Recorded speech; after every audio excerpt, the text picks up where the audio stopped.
ahwalu syahsiyah. Ya, kemarin kami masih sempat bersama-sama menguji hujan tutup dari Ananda Aswar hari hari Rabu yang lalu kalau tidak salah. Hari Jumat kah? Hari Jumat.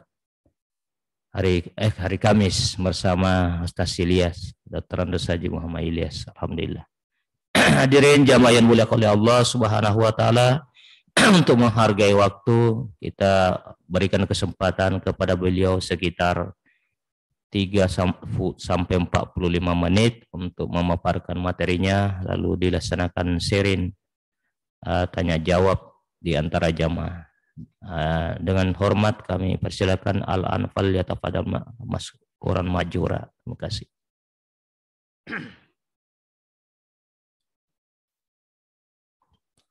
Assalamualaikum warahmatullahi wabarakatuh.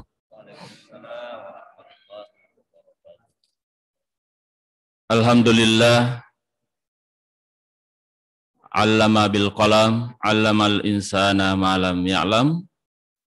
Wassalatu wassalamu ala sayyidil anam wa ala alihi wa sahbihi ulil kiram. Amma ba'd. Alhamdulillah, mari kita senantiasa memanjatkan puji syukur kehadirat Allah Subhanahu wa taala atas segala limpahan rahmatnya pada kita semua. Sehingga pada kesempatan ini, di subuh hari ini, kita masih sempat hadir di masjid kita ini, melaksanakan ibadah salat subuh berjamaah. Salawat dan salam kita kirimkan kepada Nabi kita Muhammad sallallahu alaihi wasallam. Allahumma shalli ala sayyidina Muhammadin wa ala ali sayyidina. Nabi yang diutus menyampaikan risalah Islamiyah. Nabi pembawa rahmat. Saudara-saudara kaum muslimin dan muslimat jamaah subuh rahimakumullah. Saya muliakan para tokoh agama, guru-guru kita, para asatizah, pengurus masjid, ta'mirul masjid, dan jajarannya.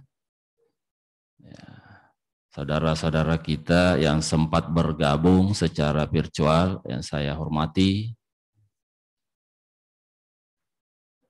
Kita mengikuti kegiatan ini dalam rangka bermau'izah atau introspeksi diri, mereview kembali hal-hal yang sebenarnya sudah kita pahami, sudah kita amalkan sebahagian.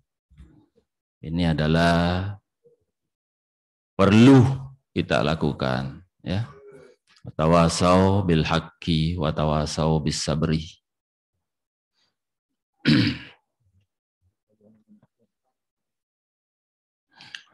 Karena memang ad-dinu an-nasihah, ya. Agama itu adalah nasihat, ya. Kita harus senantiasa saling menasihati.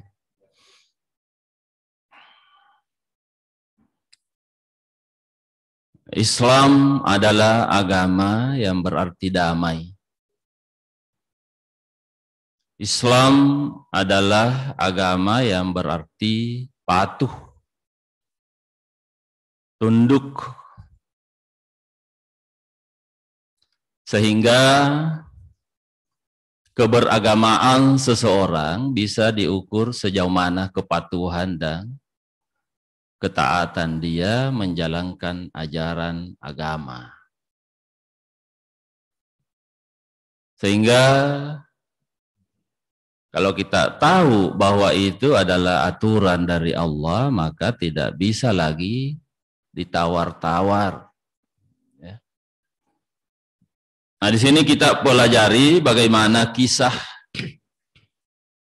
Nabi Ibrahim alaihissalam, ya, diperintahkan menyembelih putranya. Falamma balaga ma'ahu sa'ya qala ya bunayya inni ara fil manami anni asbahuka fanzur ma satara. Qala ya abati if'al ma tu'mar satajiduni insyaallahu minas sabirin. Falamma aslama wa tallahu lil jabin. Falamma aslama, ketika keduanya sudah pasrah, ya, setelah melalui proses, ya, kita kenal itu melalui proses tarwiyah, berpikir, merenung, apakah benar ini perintah Allah, saya disuruh menyembelih putra saya. Hari kedua dinamakan Yaumu Arafah karena dia sudah yakin betul. Setelah muncul lagi dalam tidurnya, diperintahkan seolah-olah ada orang berkata, katanya, ka'annahu yaqulu qailan isbah ibnak, sembelih putramu. Ya, dan mimpi ru'ya daripada Nabi itu adalah wahyu, bahagian dari wahyu.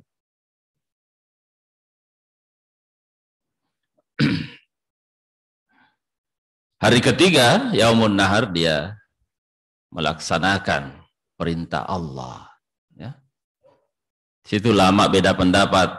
Ya, apakah sudah dilaksanakan, kemudian dibatalkan, atau baru bertekad. Ya. Umumnya ulama berkata baru bertekad. Ya, sehingga ini namanya nashul fi'li, nashul hukmi qablal fi'li. Pembatalan atau dinasakh hukum itu sebelum dilaksanakan. Ya. Ala kulli hal, Al-Quran mengatakan bahwa inna hadza lahuwal bala'ul mubin. Ini ujian berat. Hanya orang-orang tertentu yang bisa lulus di ujian ini. Ya. Hanya keimanan seperti yang dimiliki oleh Nabi Ibrahim alaihissalam yang bisa lolos dari ujian ini. Ya, cobalah kita bandingkan, seandainya seperti itu, datang ujian itu kepada kita. Ya, jangankan putra kita, ya, seekor kambing saja diperintahkan kepada kita untuk menyembelih. Kadangkala kita berpikir, bukan 3 kali dipikirkan. Ini Nabi Ibrahim 1 hari saja dia pikirkan. Kita dikasih waktu 1 tahun berpikir itu. Sampai hari hanya tidak jadi kita laksanakan. Nah, inilah yang membedakan keimanan kita dengan Nabi Ibrahim alaihissalam. Sehingga wajarlah sehingga dia dikasih gelar Khalilullah. Al-Quran mengatakan, wa makana lil mu'minin wala mu'minatin idza qadallahu wa rasuluhu amran ayyakuna lahumul khiyara min amrihim. Itu tidak pantas kalau dia menganggap dirinya sebagai seorang beriman, baik laki-laki maupun dia perempuan. Kalau Allah sudah memutuskan perkara, masih bimbang dengan urusannya itu. Masih berpikir, ya. Al-Quran sudah mengatakan, atau hadis Nabi sudah mengatakan berkurban, masih bimbang. Apa manfaatnya ini? Jangan lagi dipikir ada apa manfaatnya, karena ini sudah persoalan daruri dalam agama kita. Tidak perlu lagi kita berijtihad. Ya, sudah bahagian dari agama kita. Dia adalah sunnah muakkadah. Sunnah yang sangat diutamakan di dalam agama kita. Bahkan ada yang mengatakan wajib. Ya, tetapi yang kita ikuti di sini pendapat yang mengatakan sunnah muakkadah. Sangat dianjurkan, ya. Ya, ini kalau saya pribadi cenderung mengatakan ini adalah fardu kifayah, mirip-mirip fardu kifayah. Fardu kifayah itu tidak dikhitab seseorang secara personil, tetapi kolektif. Artinya perbuatan itulah yang dianjurkan terjadi. Sehingga kalau sudah ada yang menyembeli, berarti sudah cukup, ya. Karena tidak bisa dibayangkan juga kalau seluruh umat Islam berkurban, mau dikemanakan dagingnya itu. Apalagi sekarang kita ini rata-rata membatasi diri, mengkonsumsi daging. Ya nanti mubazir gitu. Jadi kalau sudah ada sebahagian saudara kita, ya cukuplah. Ya, tahun depan lain lagi, ya. Tapi ini kan sebenarnya masih perlu ditingkatkan penghayatan kita, pengamalan kita terhadap kegiatan ini. Karena ini sebenarnya mirip-mirip kegiatan sosial, ya. Dan penuh hikmah, ya. Ya, korban mendekatkan diri kepada Allah, ya. Di ayat lain Allah Subhanahu wa taala berfirman, kutiba alaikumul qitalu wa huwa kurhul lakum wa asa an takrahu syai'an wa huwa khairul lakum wa asa an tuhibbu syai'an wa huwa syarrul lakum wallahu ya'lamu antum la ta'lamun. Diwajibkan peperangan kepada kalian, tapi kalian tidak senang dengan peperangan itu. Padahal boleh jadi itu baik bagi kamu. Artinya apa? Ada hal-hal di dalam kehidupan kita ini kita tidak senang, tetapi sesungguhnya mengandung maslahat yang luar biasa di sisi Allah Subhanahu wa taala. Ya. Begitu juga sebaliknya. Ya. Artinya apa? Bahwa segala sesuatu itu kita kembalikan penilaiannya, kadarnya, ukurannya kepada Allah Subhanahu wa taala. Nah, disinilah kita akan masuk dalam topik kita tentang akhlakul karimah. Ya. Akhlak, kadangkala ada 3 term yang digunakan itu untuk membicarakan persoalan substansi manusia, ya. Manusia itu kan terdiri dari khalq dan khuluq. Khalqun itu artinya tubuh kasar, khuluq itu adalah tubuh halus. Biasa anak-anak saya kasih tahu ini adalah perangkat kasar, ada perangkat lunak, ya. Kalau komputer itu. Ya. Untuk membicarakan khuluqnya biasanya para cendekia menggunakan 3 istilah, akhlak, moral, dan etika.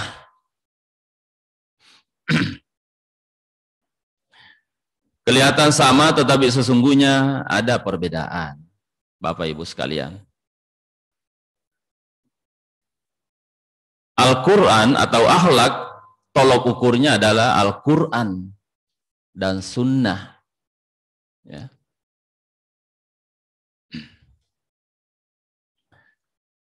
Jadi dikatakan akhlak mahmudah, akhlak baik kalau Al-Quran memerintahkan, meskipun kadangkala akal tidak senang. Ya. Sebaliknya dikatakan akhlak tercela kalau Al-Quran melarang.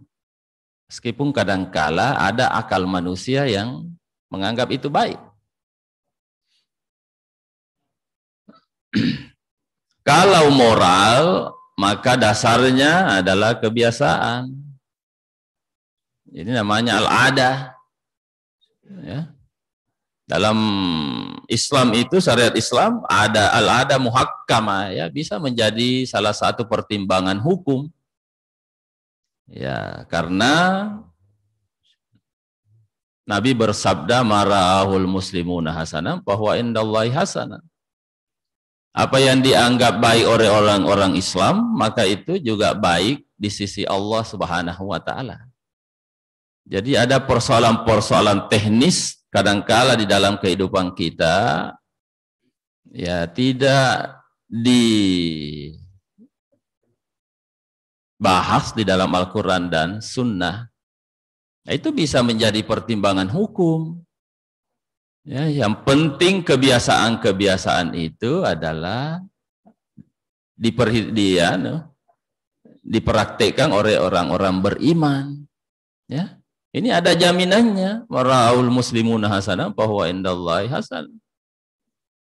Ya, kalau orang-orang beriman yang praktekkan itu, ya, berarti itu baik itu. Tapi kalau dipraktekkan bukan oleh orang-orang beriman, itu tidak boleh dijadikan pertimbangan hukum. Ya, ya kadangkala kita punya budaya-budaya, ya katanya kearifan lokal, tapi kadangkala itu bertentangan dengan agama, itu tidak bisa. Ya, banyak contoh-contoh sebenarnya itu. Yang ketiga, etika. Etika itu tolok ukurnya adalah akal atau rasio. Ya. Nah, inilah yang berlaku di negara-negara maju, ya, negara-negara Barat. Nilai-nilai etika mereka buat berdasarkan pertimbangan akal.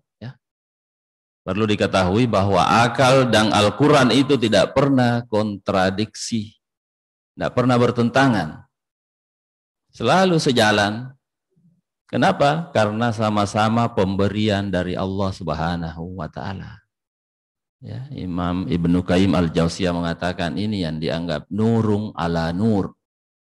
Al-Quran berbicara kepada akal orang-orang beriman, itu namanya nurung ala nur.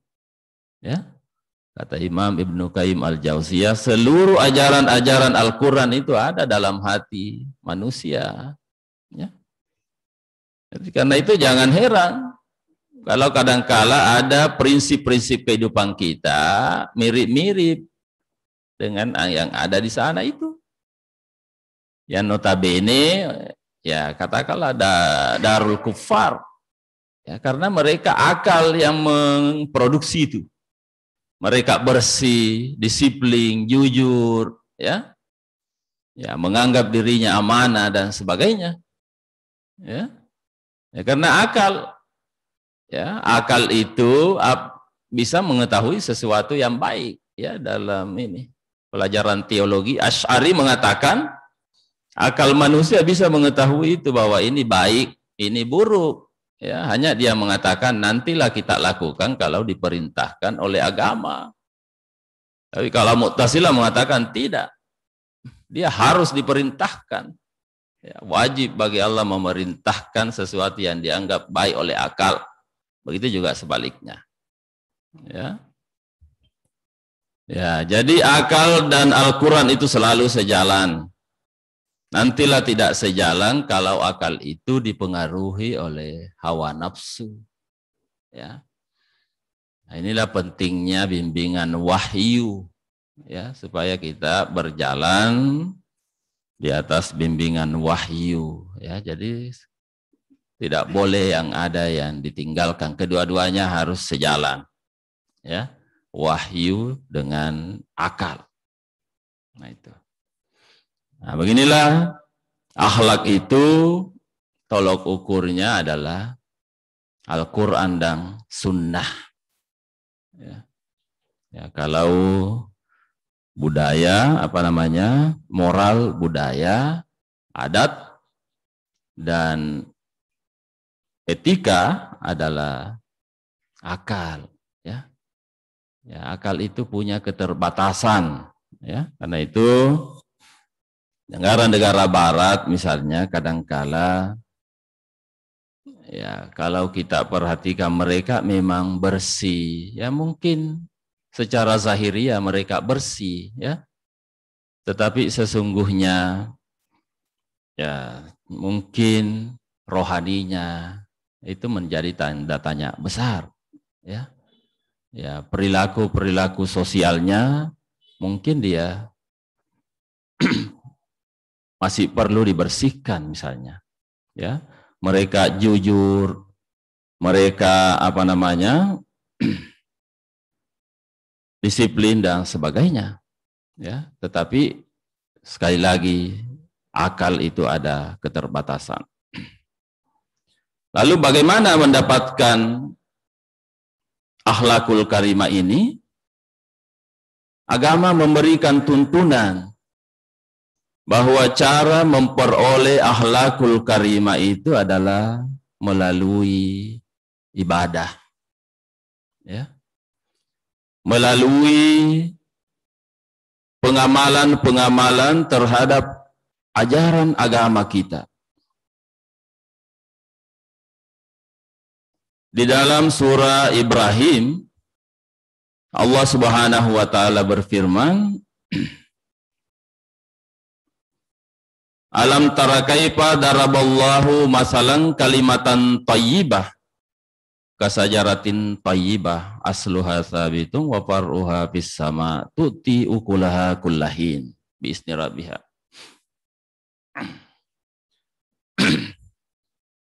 Artinya, tidakkah kamu melihat bagaimana Allah membuat perumpamaan?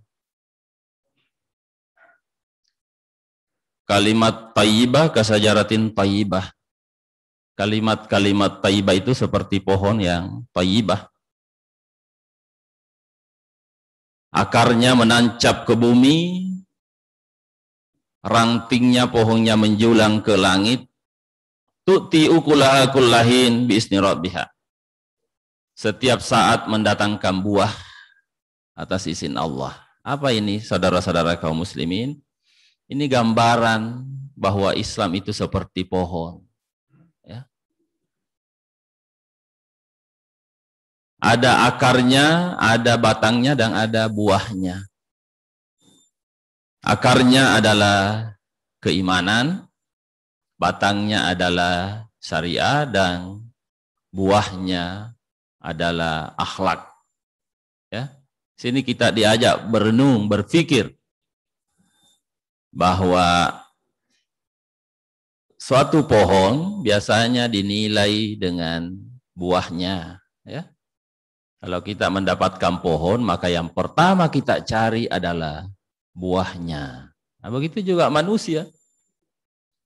Kalau kita melihat, baru kenal seseorang, maka yang pertama kita mau tahu sampai di mana akhlaknya ini orang, ya. Bagaimana interaksi sosialnya. Yang membuat kita tertarik atau tidak kepada pohon itu adalah buahnya. Kadang-kala ada orang langsung menebang pohon mangganya. Kenapa ditebang itu, Pak? Tidak baik buahnya, Pak. Nah, itu. Begitu juga dalam agama kita. Akhlak itu menempati prioritas utama. Ya, Nabi bersabda, innama bu'istu liutammima makarimal akhlak. Saya diutus untuk memperbaiki akhlak manusia. Ya. Ya. Tapi ingat, akhlak atau buah yang baik berasal dari batang yang baik. Ya, dan batang yang baik, yang sehat itu berasal dari akar yang kuat. Nah, begitu juga agama kita. Ya, akhlak yang mulia itu bersumber dari ibadah yang berkualitas. Ya. Ya, salat yang berkualitas, puasa yang berkualitas, zakat yang berkualitas. Jadi di sini kita merenung, perbaiki saja salat tak. Ya. Nanti nilai-nilai itulah yang akan datang, Allah yang mendatangkan. Yang penting kita salat secara benar. Ya. Nanti Allah yang memberikan nilai-nilai. Ya. Balasan. Kita puasa dengan benar. Ya. Nanti Allah yang memberikan nilai-nilai ini. Ya. Nilai-nilai kejujuran, nilai-nilai keikhlasan, nilai-nilai kesabaran, nilai-nilai kedisiplinan, dan sebagainya. Yang biasa diistilahkan orang dengan soft skill misalkan, berintegritas dan sebagainya. Itu diperoleh melalui ibadah. Penting kita melaksanakan ibadah dengan benar sesuai yang dicontohkan oleh Nabi SAW disertai dengan ikhlas. Jadi ibadah dalam Islam sangat simple, sederhana, saudara-saudara kaum muslimin. Kita kerjakan dengan ikhlas. Yang kedua, kerjakan sesuai dengan petunjuk agama. Sesuai dengan yang dicontohkan oleh Nabi SAW.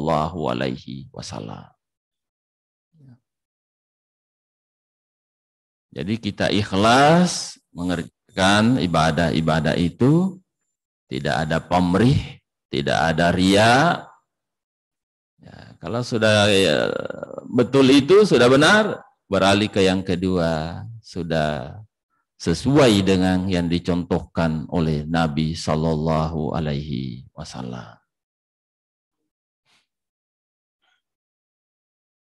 Oleh karena itulah,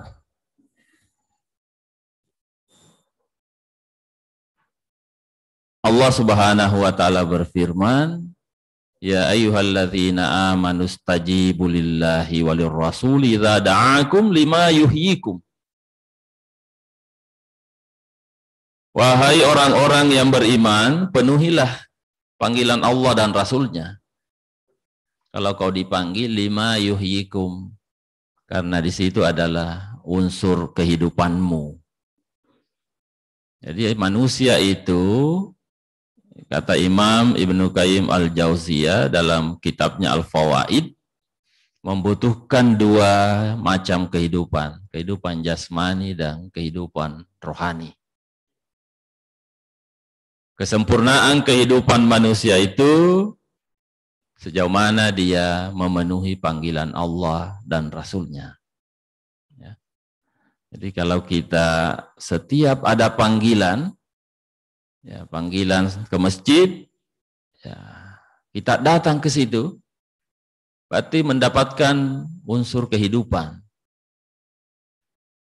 Jadi saudara-saudara kita yang tidak datang ke masjid salat subuh ini berarti kurang kehidupannya.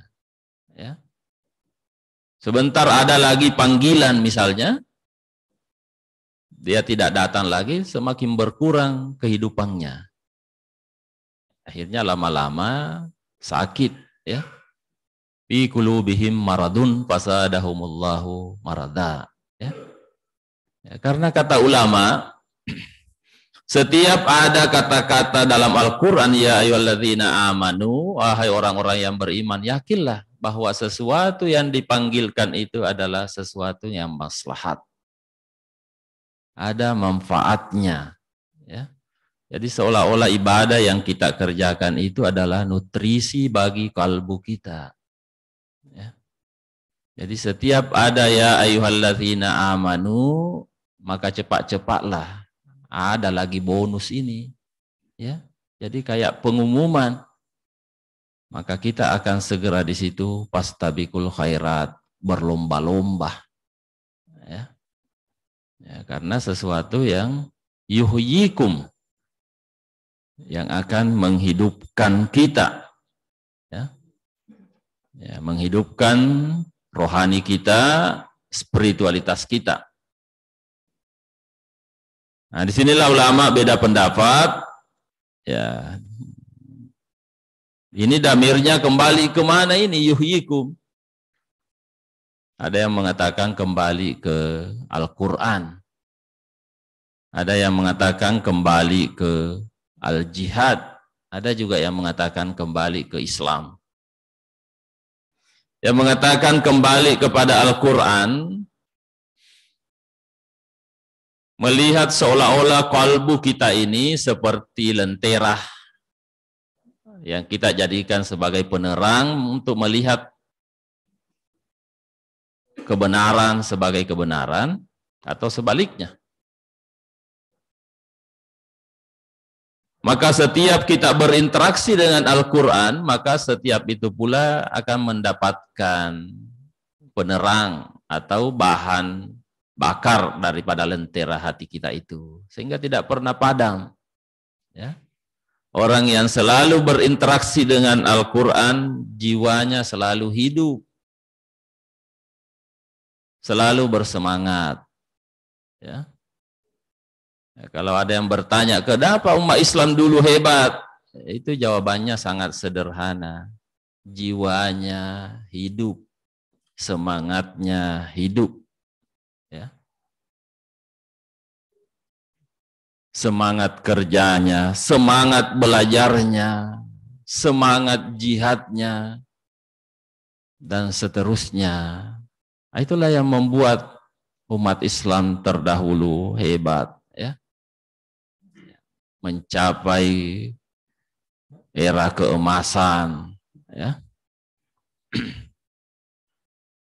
Ada yang menulis buku berpuluh-puluh jilid, ratusan jilid, ya. Ada yang menguasai disiplin ilmu sampai 70, sampai 50. Ya, kenapa begitu? Jiwanya yang hidup, ya. Yuhyikum. Dan kehidupan yang mereka dapatkan itu sangat besar. Ya. Jadi kira-kira kehidupan kalbu kita itu sangat bervariasi. Ya. Ya, dan itulah yang menentukan perjalanan hidup manusia. Ya. Kalau itu menjadi hebat, maka pasti kehidupan manusia juga hebat. Ini sudah diteliti ya. Ya, kita mendapatkan informasi dari guru-guru kita di UMI. Sudah katanya diteliti bahwa manusia di barat itu sudah diteliti, manusia hebat, sukses ditentukan oleh motivasinya. Cuma kita mengistilahkan di sini adalah kalbu, ya, ya khuluknya tadi itu, ya. Jadi manusia itu sejak awal Al-Quran sudah mengingatkan, ya, fa'alhamaha fujuraha wa taqwaha. Manusia punya potensi fujur dan punya potensi takwa. Kalau potensi fujurnya saja yang dipelihara, khuliqal insanu da'ifa, dia lemah. Ya. Kalau saja potensi fujurnya saja yang diperhatikan, maka innal insana halu'a, suka berkeluh kesah. Ya. Dia akan lemah, berkeluh kesah, ya, ingkar, tidak setia, ya, dan sebagainya. Ya. Tetapi kalau si takwanya yang terus dikembangkan, maka tentu kebalikannya itu. Dia tidak lemah. Manusia itu tangguh. Ya, dia adalah khalifah. Walaqad karramna bani Adama wa hamalnahum fil barri wal bahri. Ya. Bahkan malaikat bersujud kepadanya. Ya. Bahkan malaikat itu hormat kepada manusia kalau potensi takwa yang dia kembangkan. Ya, dia beriman, dia tidak munafik, ya. Dia hebat. Nah, itu. Nah, inilah tugas kita, bagaimana mengembangkan potensi-potensi takwa itu, ya. Potensi akal, ya. Jadi potensi fujur itu maksudnya syahwat, ya. Ya, kalau manusia itu syahwat yang mengendalikannya, ya pasti tadi berkata saya mau tidur, ya. Kalau mau bekerja dia berkata saya mau istirahat. Kalau disuruh mengaji dia berkata saya capek. Ya. Jadi selalu hal-hal yang merugikan. Kalau potensi fujur itulah yang didengarkan, ya diperhatikan dan sebagainya. Tetapi kalau potensi takwa yang kita kembangkan, maka manusia akan menjadi ya kuat, menjadi disiplin, ya tangguh dan sebagainya. Nah, disinilah peranannya ibadah-ibadah yang kita kerjakan, saudara kaum muslimin, melatih kita menumbuhkan potensi-potensi takwa di dalam kehidupan kita, sehingga kita akan menjadi manusia yang patut ya dihormati oleh malaikat, ya, yang patut kita sandang sebagai khalifah fil ardi, ya, atau sayyidul kaun, ya, bosnya alam ini, diciptakan oleh Allah Subhanahu wa taala. Wa iz qala rabbuka lil malaikati inni ja'ilun fil ardi khalifah, ya. Kalau kita istiqamah menjalankan ketentuan-ketentuan agama kita. Saya kira ini sebagai pengantar, mudah-mudahan ada manfaatnya.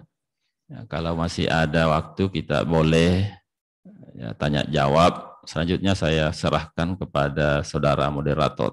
Silakan. Terima kasih. Alhamdulillah, demikianlah pemaparan Guru Ta Mukarram. Alhamdulillah sangat menarik untuk dicerna dan dikembangkan dalam lewat diskusi, karena pada dasarnya memang kita manusia ini dilihami oleh Allah nikmat pemberian terbesar antara potensi akal, potensi imania, dan harus bersinergi dan kerjasama dalam membangun jati diri kita manusia ini. Termasuk diantaranya yang sering kita laksanakan bolak-balik dari rumah berjamaah di masjid, itu alhamdulillah potensi peluang besar untuk memperbaiki diri kita di dunia ini dengan menghasilkan nilai-nilai akhlak yang luhur. Sebagaimana dalam Al-Quran Allah berfirman, innal insana khuliqa halu'an idza massahu syarru jasu'a wa idzal massahu khairu manwa illal musallin allazina hum ala sholatihim daimun. Sesungguhnya manusia diciptakan dalam keadaan berkeluh kesah dan merasa bakhil, ya, seperti tiba kita berkurban, mungkin ada kemampuan tapi ada tumbuh yang namanya keluh kesah. Saya capek mencari rezeki, kenapa semua keluarkan lagi untuk berkurban? Karena ada memang keluh kesah, ada merasa bakhil, merasa susah untuk mengeluarkan.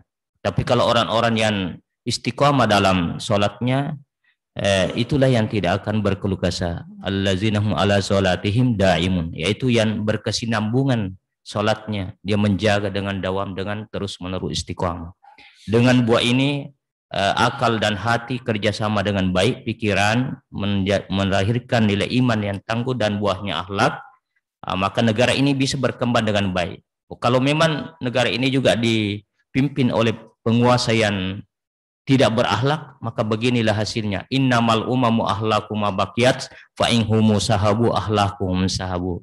Itu dalam satu syair Arab, bahwa sesungguhnya apabila akhlak generasi muda tidak baik, maka tunggu kehancuran satu negara tersebut. Begitulah kalau ditorehkan. Jadi alhamdulillah bagus sekali kita untuk kembangkan. Saya buka sesi kedua ini baik lewat Zoom dan yang ada di masjid ini, barang 3 pertanyaan. Pertama dulu. Iya, silakan Guru Ta Mukarram Terandus ke Haji Ilyas Umar M.Hum.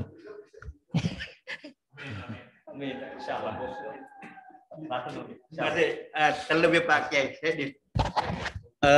mungkin bisa jelaskan kembali tentang apakah itu akhlak dipelajari atau tabi'i, anu boleh apa? Karena kita tahu banyak konsep-konsep yang diajarkan ulama kita seperti tawadu, wara dan sebagainya, sehingga kita beragama bahwa akhlak itu memang perlu dipelajari, perlu iseng atau memang sebagai satu. Yang kedua, ini kan kurban syariah Ibrahim diteruskan Rasulullah. Tentunya bukan hanya bermakna syariah, tapi ada nilai-nilai di balik kurban itu yang perlu diangkat menjadi perilaku sosial, akhlak sosial dari nilai-nilai yang ada pada kurban.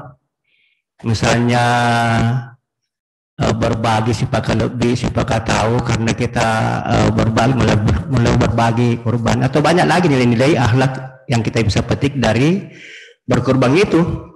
Jadi bukan hanya dari segi syariahnya, tapi Nabi melakukan karena ada nilai-nilai yang mau dikembangkan kehidupan sosial, boleh jadi seperti itu. Yang ketiga, ayo lupa ini hendak apa? Terima kasih. Duana. Kata Kak Bro ke kebun Kiai.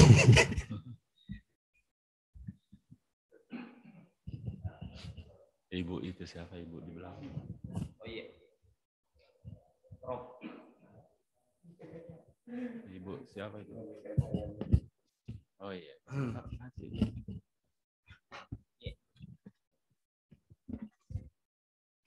Bismillahirrahmanirrahim. Wassalamualaikum warahmatullahi wabarakatuh. Assalamualaikum warahmatullahi wabarakatuh. Saya mau perkenalkan diri saya Ustaz supaya ini contoh saja. Saya mau menentukan apakah saya punya akhlak memuda atau akhlak masmumah. Saya pernah jadi dekan Fakultas Pertanian UMI tahun 98 sampai 2003. Saya harus perkenalkan, saya ambil contoh diri saya supaya ini tidak terjadi lagi di mana-mana, termasuk masjid ini. Saya tidak mengambil contoh orang lain. Kalau saya ambil contoh orang lain mengganggu. Lebih bagus saya ambil contoh diri saya. Sebelum saya jadi dekan, saya pernah jadi pembantu dekan. Pembantu dekan 1, dekan 3, sampai dekan. Kemudian saya pernah jadi rektor di Gorontalo tahun 2003 sampai 2008. 2003 sampai 2007. Ketika saya jadi pimpinan fakultas, pimpinan universitas, saya suka berselisih paham. Tidak ada orang yang merasa tinggi. Selalu berbeda pendapat. Setiap ada orang yang pintar, saya berbeda pendapat dengan dia.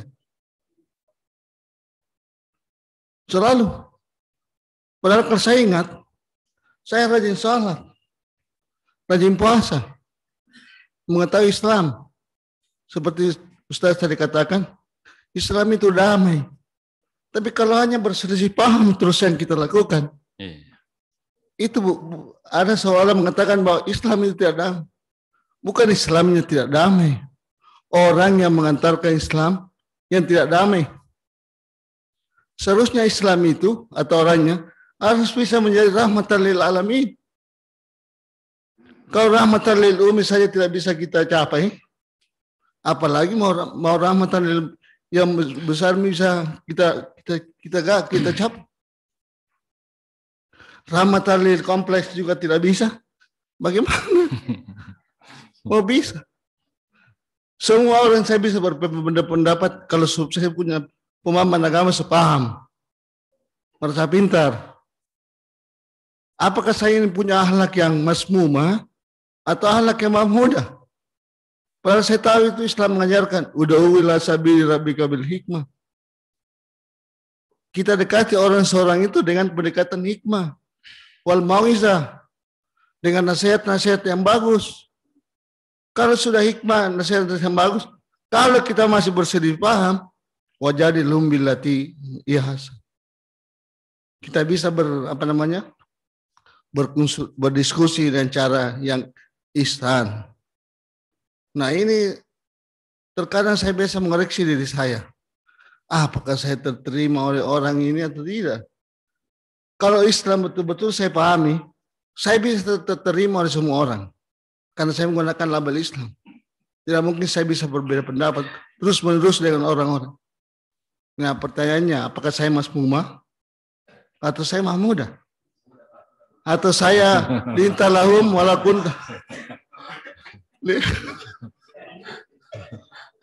lintalahum walakun tapasan kulisal kalb.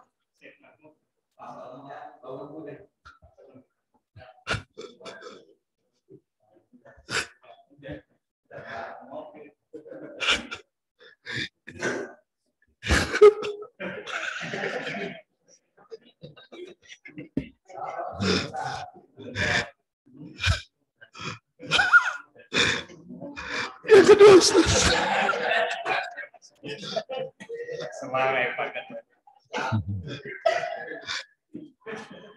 Saya habis stroke, Ustaz. Jadi emosi saya itu.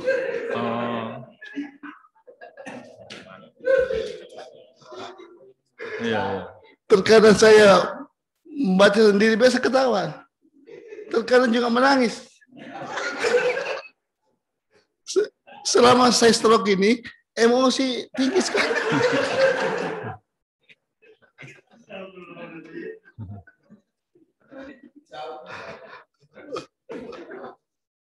Pernah saya berdebat di satu tempat, saya pulang berdebat, saya ukur saya punya tensi.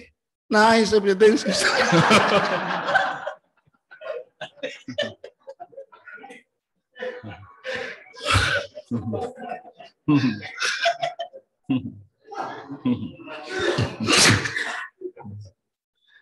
Itu yang betul, Ustaz.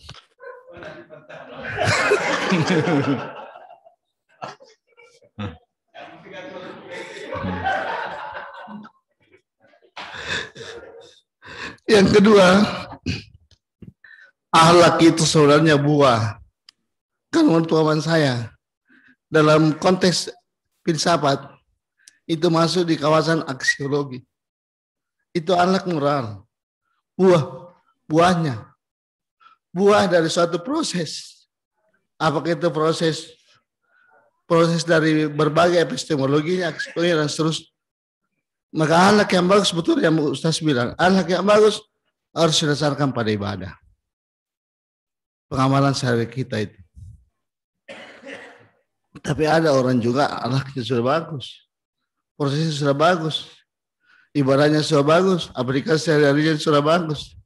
Tapi sampai kepada buahnya, seharusnya kalau tanaman diberikan contoh tadi Ustaz, kalau bagus semua prosesnya, nanti buahnya akan bagus, Ustaz. Tapi ini tidak. Prosesnya bagus, tapi buahnya tidak bagus, busuk.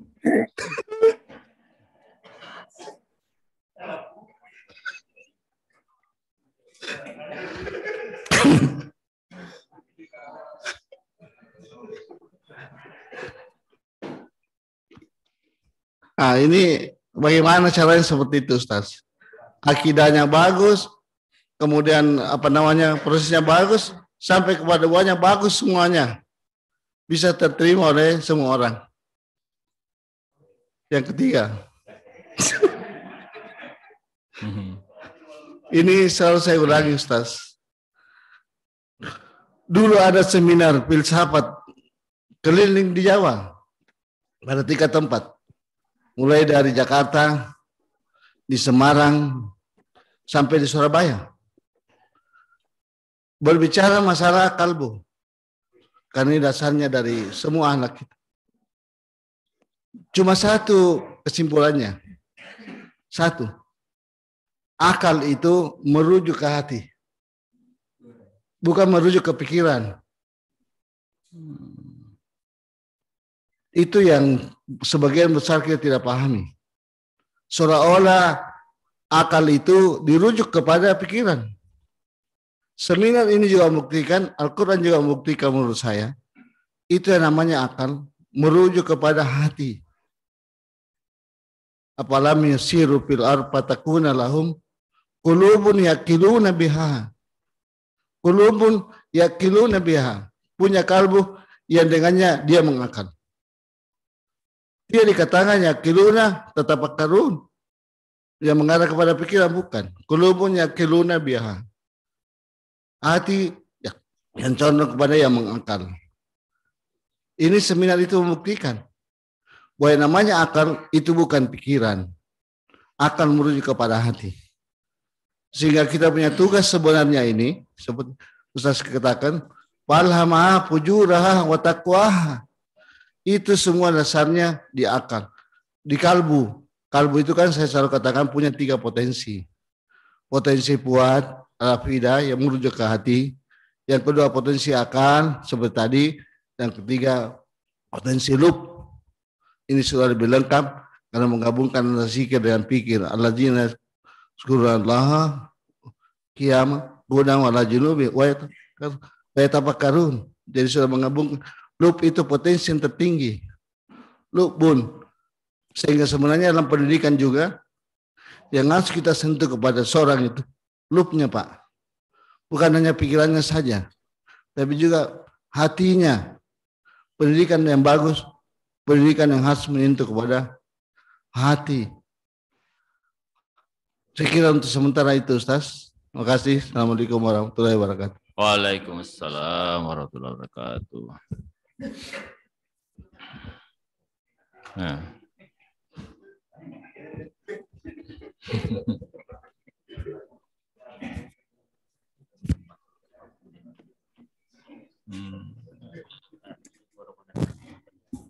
Yeah.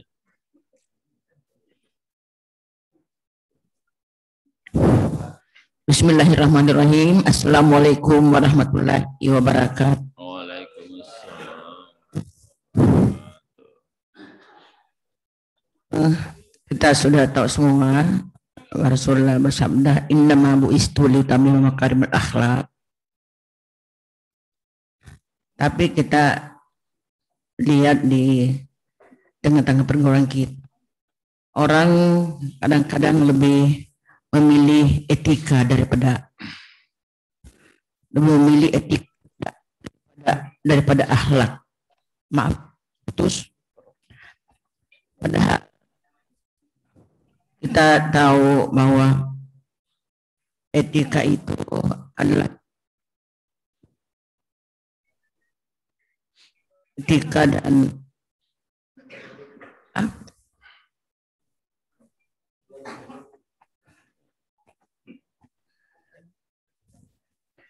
etika dan akhlak sangat berbeda. Ada etika itu kontemporer, tidak selamanya, sedangkan akhlak itu sepanjang masa.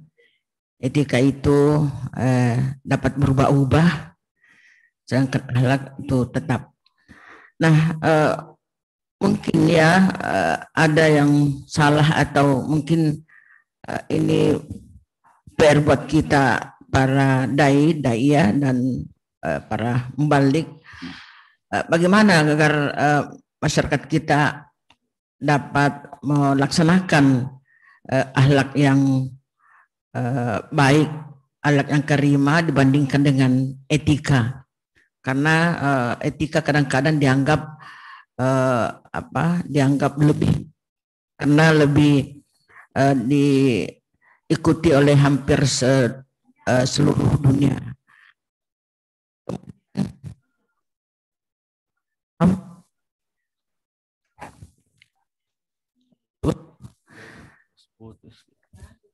Kemudian yang berikutnya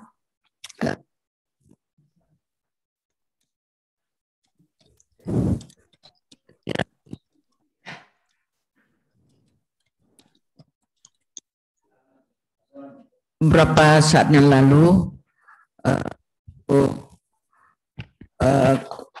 mengundang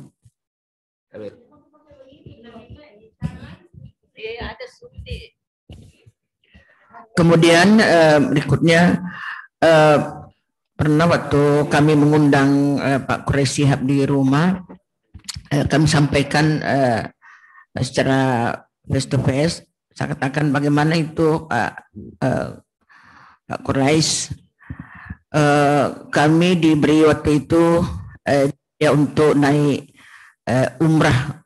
Kebetulan waktu itu suami anggota DPR pusat, kita diberikan biaya umrah. Tapi karena saya pikir sudah sering sekali mengikuti umrah, sedangkan ada orang yang sangat membutuhkan biaya untuk itu waktu S3, waktu itu kira-kira 12 tahun yang lalu. Jadi saya berikan biaya haji tersebut untuk pendidikan S3-nya. Sampai-sampai teman-teman istri-istri anggota dewan itu, dia bilang itu Ibu Masrurah itu lebih mementingkan dunianya daripada akhiratnya, karena disangka saya tidak mau umrah, padahal saya berikan kepada orang yang membutuhkan pendidikan S3 waktu itu, keluarga. Nah, Pak Quraish menjawab, oh itu jauh lebih bagus, jauh lebih mengandung satu kesalehan sosial daripada Ibu melaksanakan umrah dan itu diserahkan kepada. Nah, bagaimana juga kalau kita sandingkan dengan kurban. Orang mau berkorban, tapi ada yang kita lihat lebih membutuhkan dana kurban tersebut. Apakah sakit, apakah misalnya pendidikan, apakah masalah-masalah lain, tapi mungkin kita pandang lebih membutuhkan. Kira-kira apakah lebih bagus disalurkan kepada yang lebih membutuhkan daripada kurban? Nah, kemudian terakhir ada yang menganggap bahwa memang itu kerbau 7 orang, tapi kalau kambing itu katanya kalau kepala keluarga yang melakukan kurban itu sudah bisa terhitung satu keluarga. Nah, itu kebetulan kemarin kami mencatat-catat yang mau ikut kurban, dan ada yang mengatakan, enggak, saya kambing saja.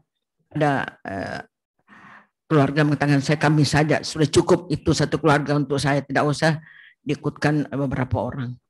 Nah, sekarang ini saja yang saya sampaikan. Sekian. Wassalamualaikum warahmatullahi wabarakatuh.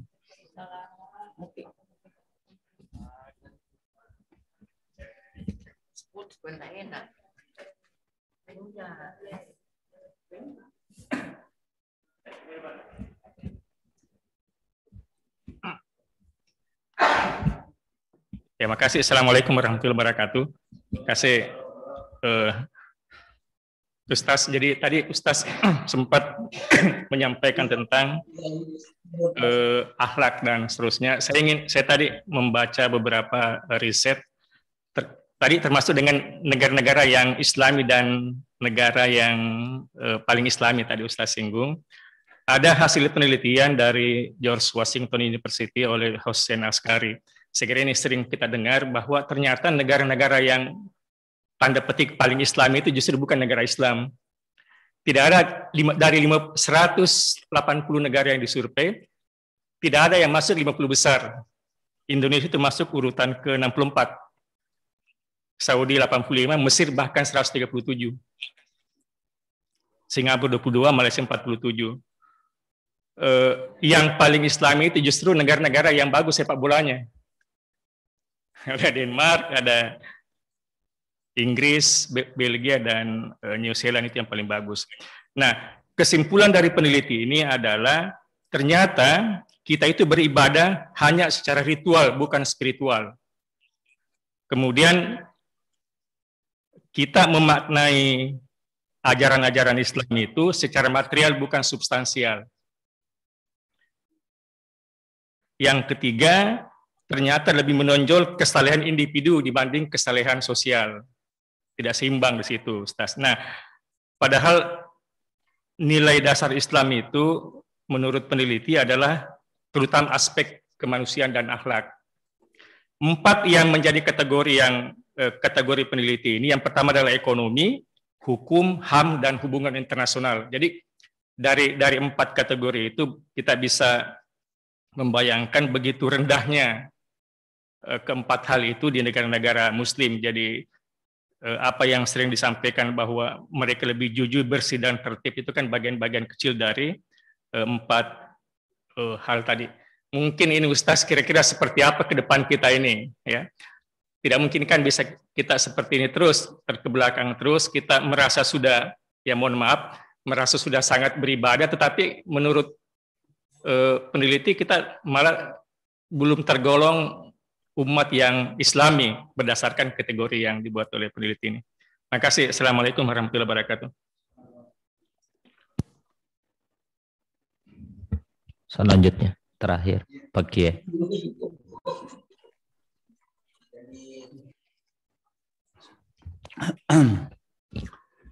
Bismillahirrahmanirrahim. Assalamualaikum warahmatullahi wabarakatuh.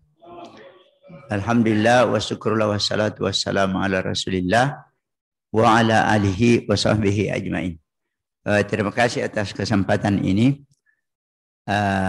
Di sini saya ingin menyampaikan bahwa menurut saya seorang muslim itu tidaklah berarti disukai oleh seluruh pihak. Karena ada juga orang yang tidak senang kepada orang muslim. Sesuai dengan firman Allah Subhanahu wa taala, a'udzubillahi minasyaitonir rajim. liyagida bihumul kuffar. Sahabat-sahabat itu sangat menjengkelkan orang-orang kafir. Di masyarakat kita ini bermacam-macam. Ada aliran-aliran sesat yang sudah difatwakan oleh MUI. Kebetulan saya ini pemerhati fatwa MUI dan penjual fatwa MUI. Ya, saya penjualnya juga. Jadi aliran yang sudah dikatakan sesat oleh MUI seperti saya ini, saya tahu bagaimana bahayanya itu seperti Syiah yang mencela-cela sahabat Nabi Sallallahu Alaihi Wasallam, yang menyebarkan nikah mut'ah di kampus-kampus, yang merubah ibadah, tidak salat Jumat, waktu ibadahnya cuma 3, dan melakukan taqiyah, pembohongan. Kemudian Ahmadiyah yang lebih keras lagi fatwanya di MUI. Dikatakan bahwa Ahmadiyah itu sudah keluar dari Islam. Ya, tapi minta maaf, kadang-kadang ada pribadi yang ya artinya terima semuanya itu. Malahan lembaga pendidikan yang terkenal menerima semuanya itu. Jadi kadang-kadang saya ya dalam forum saya mengajukan pertanyaan, saya menyampaikan fatwa MUI, ya tapi kadang-kadang dianggap ya ini tidak sopan ini kalau begini. Masa mencampuri hak institusi seseorang.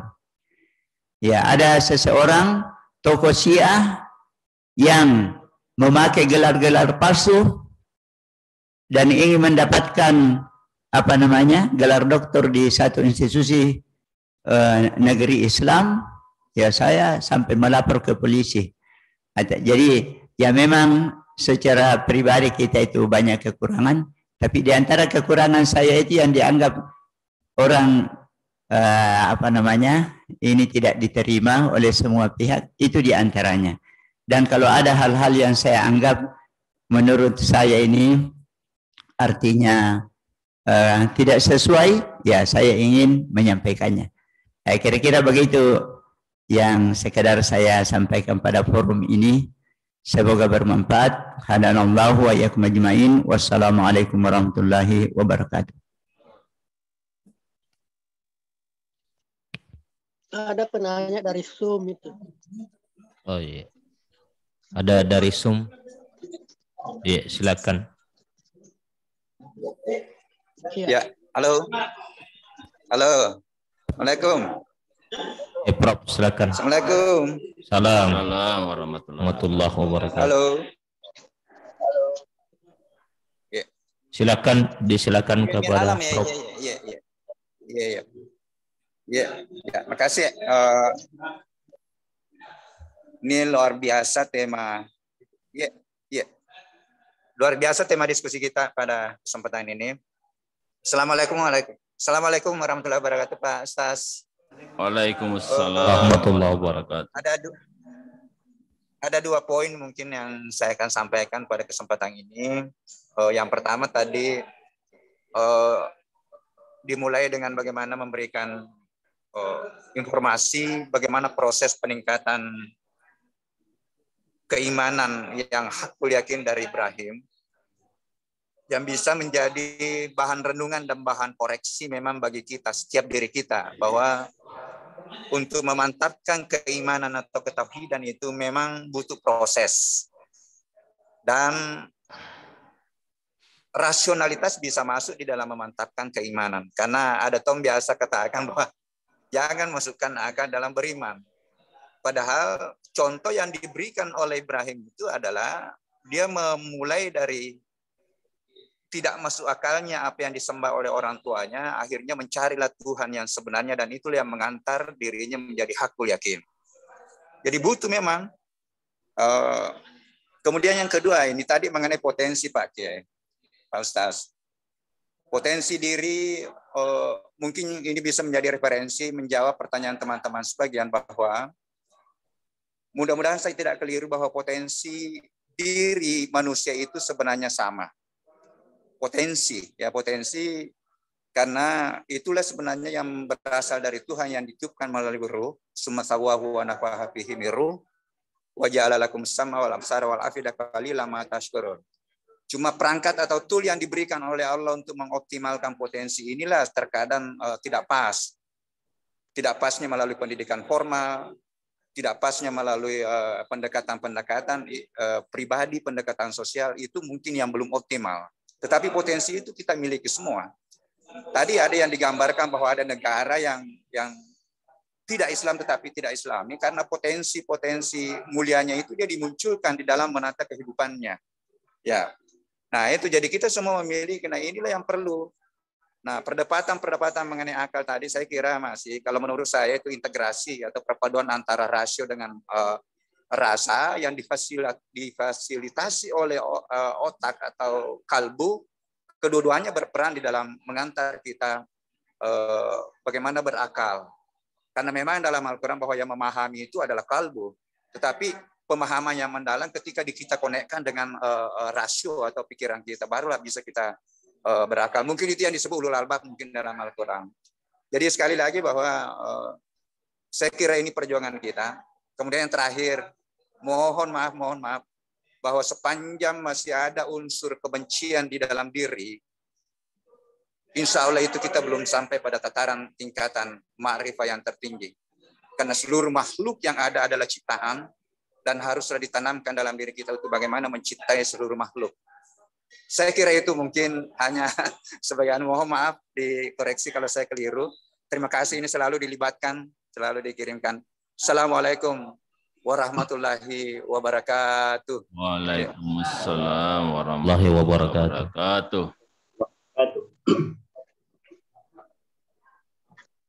Masih bisa Pak Dokter, Pak Andi Sumardi? Ya, silakan Pak Dokter Ahmad ini. Bismillahirrahmanirrahim. Assalamualaikum warahmatullahi wabarakatuh. Assalamualaikum warahmatullahi wabarakatuh. Alhamdulillah, sangat senang gabung di Zoom ini. Saya lihat temannya, Masya Allah, sangat menarik sekali untuk kita diskusikan, terutama tentang ini tadi akhlak mahmudah, ya, akhlak yang terbaik. Tadi yang disampaikan yang memberi masukan sebelumnya itu sangat bagus, Masya Allah. Namun ada praktek yang di kita, di negara kita ini, terutama di umat Islam, ada praktek yang karena ketika kita kembali misalnya ini meraih akhlak mahmudah, apalagi kita kembali kepada tema itu melalui kurban atau Idul Kurban. Kurban itu identik dengan masalah ekonomi. Seperti tadi yang disampaikan oleh ibunda kita, Ibu Prof. Masrura, bahwa dia mau tadi hadiah untuk umrah, tapi dia alihkan kepada orang yang ingin menyelesaikan istiqomah dan lain sebagainya. Namun ada praktek ekonomi di negeri kita ini yang secara Islam itu sangat-sangat bertentangan dengan syariat Islam. Itu praktek ekonomi yang dalam perspektif riba. Tadi ini saya sempat buka tafsirnya. Itu dia di surah Al-Baqarah itu ayat 278 dan sampai 279. Allah sudah mewanti-wanti kita itu tentang persoalan ekonomi. Ya ayyuhalladzina amanu taqullaha wa dzaru ma baqiya minar riba. Ini persoalan riba di negeri kita ini sangat parah.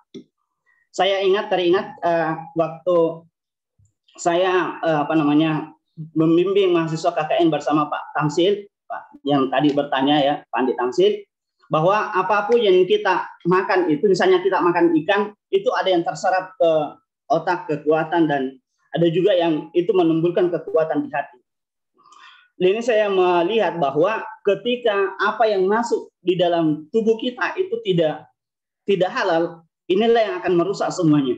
Di dalam hadis, saya kira guru juga Pak Dr. Kiai Haji Said Sarifuddin itu sangat memahami bahwa hadis Nabi itu sangat jelas bahwa ketika persoalan yang masuk ke dalam hati kita, di mulut kita itu menjadi makan, apa yang kita makan itu dari sesuatu yang haram, Rasulullah kan mengatakan ibadahnya tidak diterima, puasanya tidak diterima, doanya tidak diterima oleh Allah Subhanahu wa taala. Maka ini kunci yang paling penting dan yang ini jarang kita diskusikan, bahwa apa yang perekonomian kita di negeri kita ini sangat parah. Ini yang membuat akhlak yang untuk mencapai akhlak mahmudah itu sangat insya Allah tidak akan tercapai itu ketika apa yang masuk pada diri kita itu tidak halal. Contohnya, ini sangat contoh konkret yang ada di masyarakat kita. Misalnya kita ke warteg-warteg yang ada di lorong-lorong apa dan lain sebagainya. Kita langsung saja masuk, ambil makanan. Kemudian nanti setelah makan baru kita, berapa harganya? Berapa harganya? Padahal dalam persoalan syariah, persoalan muamalah, jual beli itu, kalau dalam persoalan syariah itu riba. Itu tidak sah itu jual belinya. Jadi apa yang kita makan itu praktek ekonomi kita hari ini, apa yang kita makan itu tidak sesuai dengan yang dianjurkan oleh Rasulullah SAW. Kenapa? Ini sama halnya dengan pernikahan, ya pernikahan. Kalau tidak ada akadnya sebelumnya, nikah itu tidak sah. Sama halnya tadi ini, makan kita ke warteg-warteg, makan saja langsung makan, kemudian nanti setelah makan baru kita membayar berapa dan lain sebagainya. Saya kira itu ya, karena poin center kita hari ini adalah meraih akhlak mahmudah melalui kurban. Dan inilah harus ada pengorbanan kita, bagaimana para ahli ekonomi mengkaji hal yang seperti ini. Saya kira itu Pak Kiai, makasih banyak atas kesempatan yang diberikan. Assalamualaikum warahmatullahi wabarakatuh. Waalaikumsalam warahmatullahi wabarakatuh. Ya, demikianlah pertanyaan yang masuk pada kesempatan ini. Kita langsung saja di pertanyaan pertama oleh Ustaz Ilyas. Tadi menanyakan tentang eksistensi akhlak sosial, nilai-nilai akhlak dengan dikaitkan dengan kurban. Baik, makasih atas segala tanggapannya. Saya kira lebih banyak pernyataan daripada pertanyaan ya. Dan saya kira ini cukup menarik. Saya banyak mendapatkan masukan-masukan. Karena memang yang bicara tadi ini saya kira memang termasuklah senior kita ya. Mantan dekan 3 orang, ya, Ibunda, mantan rektor, ya, Pak Ustaz juga itu. Yang pertama tentang jenis akhlak yang ditanyakan oleh Al-Mukarram Ustaz Ilyas Umar. Jadi ada akhlak fitri, ada akhlak iktisabi ya. Jadi ada akhlak bawaan, ada akhlak yang diusahakan ya. Biasa kalau saya ajar mahasiswa, saya memang mulai dari situ, memilah-milah ya. Jenis-jenis akhlak terpuji saya suruh sebutkan semua. Kadang-kala saya suruh sebutkan, kamu kira-kira akhlakmu yang baik menonjol apa? Kamu apa yang buruk? Ya. Jadi kemudian saya katakan tidak ada manusia yang sempurna. Nah, inilah perlunya iktisabi. Kita usahakan, yang biasa kita istilahkan dengan mujahadatun nafs, latihan spiritualitas. Ya.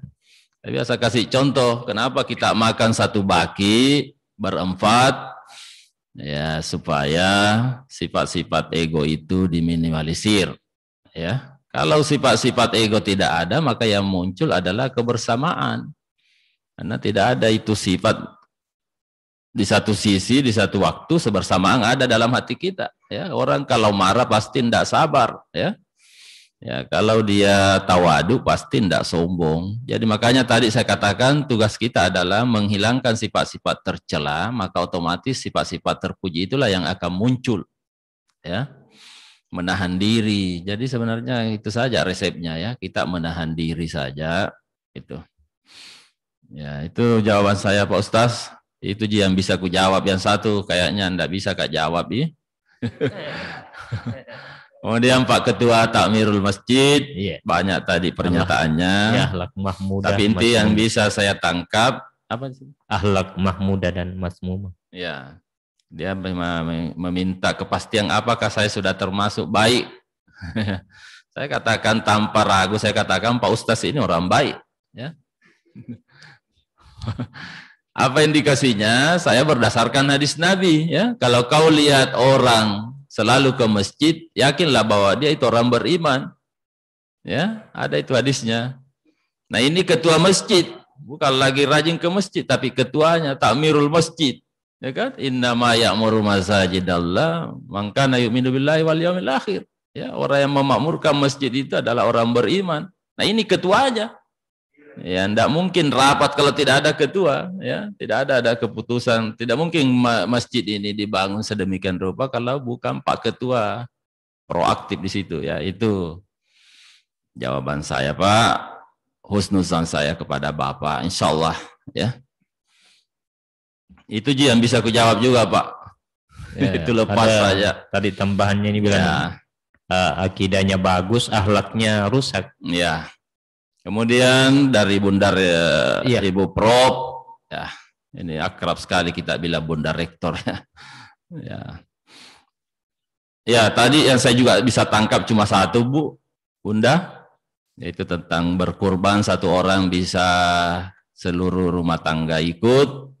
Ya, itu saya kira orang-orang tertentu, ya, yang bisa kita berikan pemahaman seperti itu. Kalau macam Ibu Prof itu saya kira sebaiknya semua anggota keluarga berkurban di situ. Ya. Kalau kapasitasnya Ibu, ya, Ibu Prof, ya sebaiknya tidak boleh kita bilang satu orang di situ ikut semua. Gitu. Macam kalau dosen-dosen pemula bolehlah. Ya, tapi kalau sudah prof itu tidak boleh dikeluarkan fatwa seperti itu. Jadi fatwa itu ada Pak itu, ya. Iya, kadarnya. Iya, kadarnya. Makanya Imam Malik kalau mau menjawab fatwa dia tanya dulu dari mana kau? Iya. Apa profesimu? Iya, itu ya. Makanya Nabi ketika ditanya boleh mencium istri kalau puasa, dia lihat, iya. Oh, ini orang tua, boleh, tidak apa-apa, silakan. Begitu anak muda yang tanya masih muda, jangan, tidak boleh kau.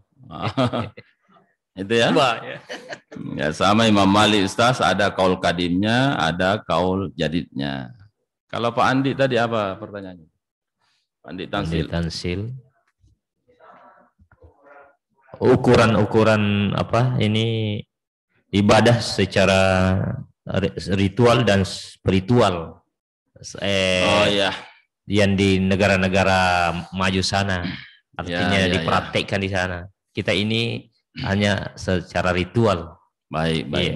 Jadi saya kira memang penelitian itu, penemuan keilmuan itu harus dihargai, ya. Karena itu berdasar dari data fakta, ya. Tapi kita juga sebagai umat Islam tidak boleh terlalu pesimis, ya. Karena kita punya jaminan inna dina indallahil Islam, ya. Agama yang diridai itu adalah agama Islam, ya. Nah, kemudian kalau kita baca ayat misalnya wa qadimna ila ma'amilu min amalin faj'alnahu haba'an mansura, ya. Orang kafir itu nanti diperiksa amalnya itu tidak ubahnya seperti debu. Haba'an mansura itu, Pak, kalau ada debu-debu di sini menempel itulah haba'an mansura, ya. Tidak ada nilainya. Gitu. Maksudnya apa? Ya kadangkala itu pernah saya baca buku itu propaganda orang barat itu luar biasa, ya. Dulu kita kenal Al-Ghazwul Fikri, perang pemikiran. Ini kan tidak didengung-dengungkan lagi, ya. Tahun 90-an itu gencar sekali dulu ada namanya Al-Ghazwul Fikri. Itu katanya media barat itu luar biasa sangat menjelek-jelekkan kita, ya. Saya curiga ini bahagian daripada propaganda itu, ya. Ingin membuat kita sinis dengan agama kita, ya. Jadi mungkin itu ada benarnya bahwa memang mereka disiplin dan sebagainya, tetapi ya itu kan bukan cuma itu saja tolok ukurnya, ya. Kemudian dianggap orang itu sebagai sukses, ya. Nah, itu. Jadi tentang apa penerapan hukum, penegakan hukum, HAM dan hukum internasional ekonomi, ya, itu. Saya kira itu, Pak, jawaban saya. Ya tentu memang kita selalu harus membenahi diri, ya. Ya terus kita harus memang ini.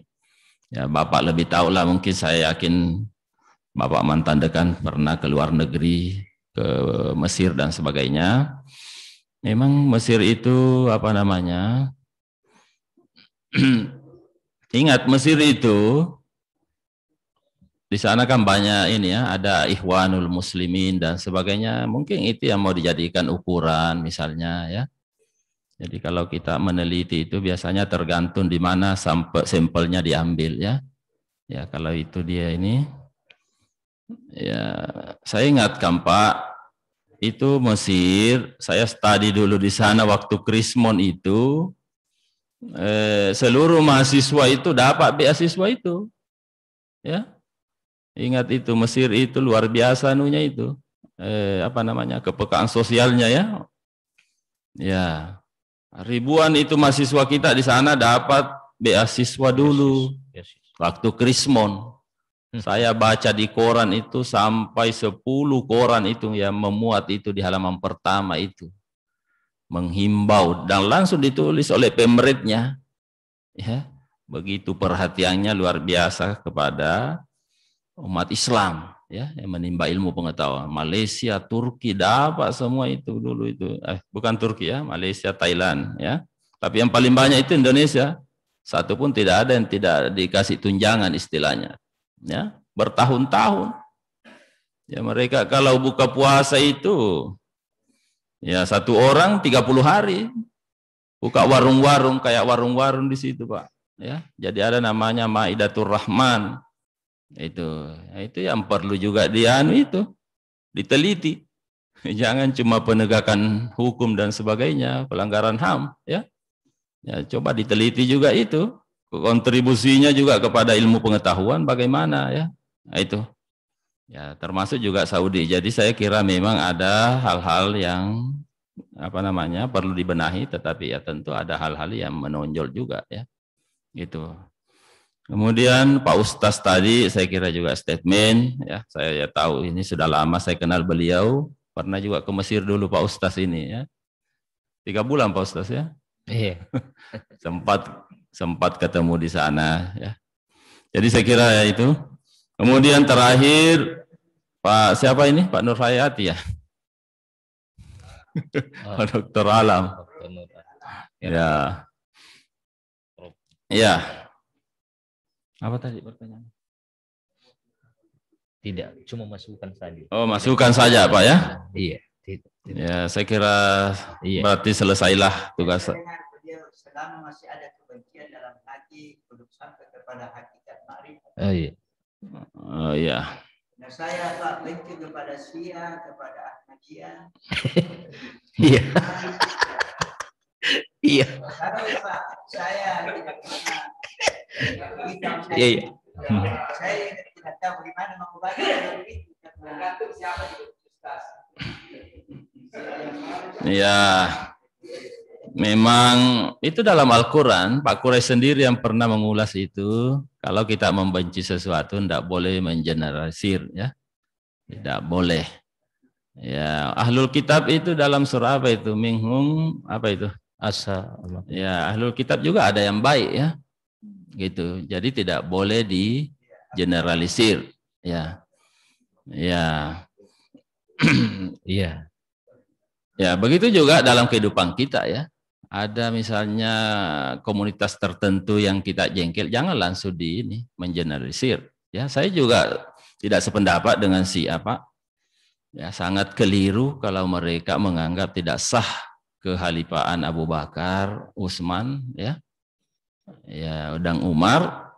Tetapi ya jangan kita mengeneralisir, ya. Apalagi negara Iran itu saya kira banyak sekali kontribusinya di Pakistan kemarin saya dengar itu. Kalau benar informasi itu, bahwa yang mengajari itu Hamas membuat rudal itu adalah itu Iran. Gitu.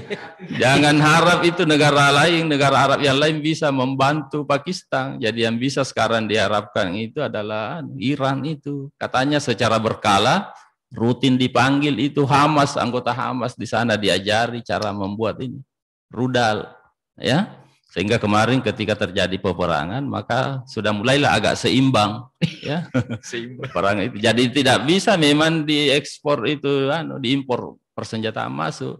Satu-satunya cara mereka harus membuat sendiri persenjataan di dalam di situ, ya.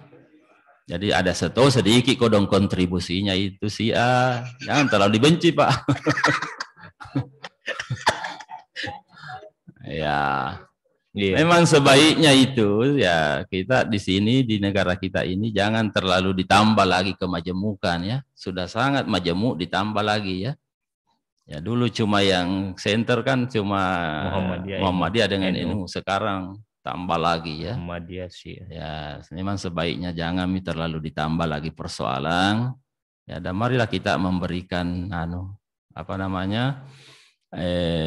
pemahaman kepada masyarakat kita ya. Ada hal-hal yang bisa kita persoalkan, perselisihkan. Tadi Pak Ketua ini membicarakan tentang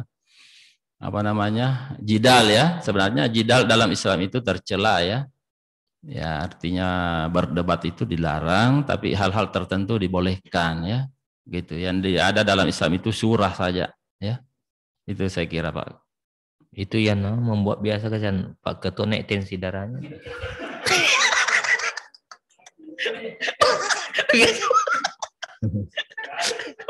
Masih biasa terjadi perdebatan seru di sini. Tapi itu nilai-nilai akhlak yang bagus sih wajar insyaallah. Ya. Walaupun kebencian pada dasarnya itu dia cinta itu. Habibaka hauna ma asayakuna bagi daya umum. Bencilah sekadarnya, jangan terlalu melewat karena bisa jadi lawan bisa menjadi teman setia nanti.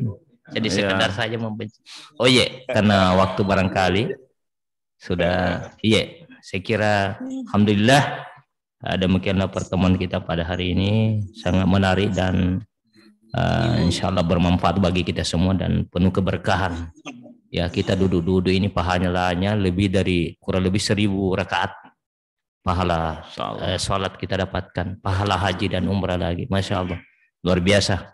Dan untuk menambah keberkahannya kepada Guru Ta'al Mukarram Dr. Kiai Haji Said Syarifuddin Abu Ubaidah Al-Simi'an untuk menutup dengan doa barangkali. Tabe, silakan kepada Guru. Baik, mari kita bersama-sama membaca doa.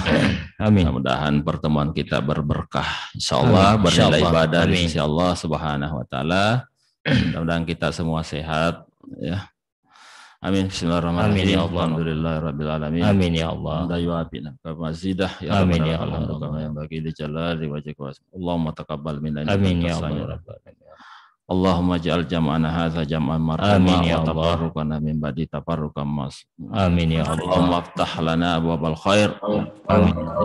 Barakatih wa babasihati wal afiyah. Amin. Wa baba ni'mati wa barakatuh wassalam. Allahumma afina min kulli bala'i dun adzabil akhirah. Wa sirif anna bihaqqil Qur'anil azim wa nabiyikal karim.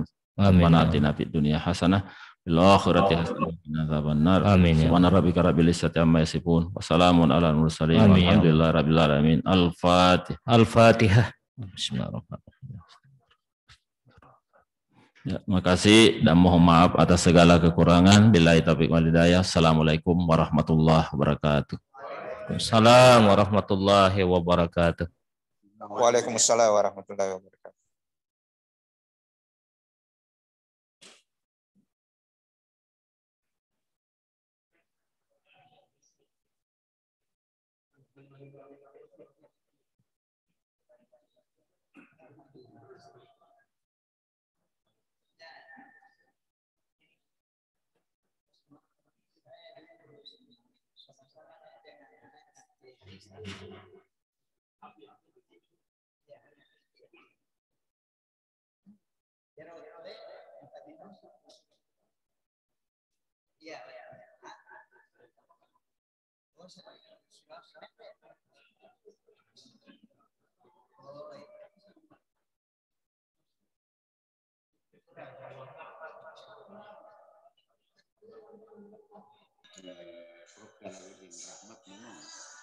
Ya. Dulu kesang itu siapa? Tanggal apa ini? 6